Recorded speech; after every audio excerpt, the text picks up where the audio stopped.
So it was a very wide album. And my experience with bands is that that's a lot of what a first. We should make a thrash record.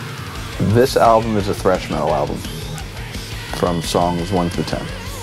Top to bottom. No fucking around on this album. When you make a second album, you have the experiences from the first album. You have an audience that's there, you know, waiting for a follow-up.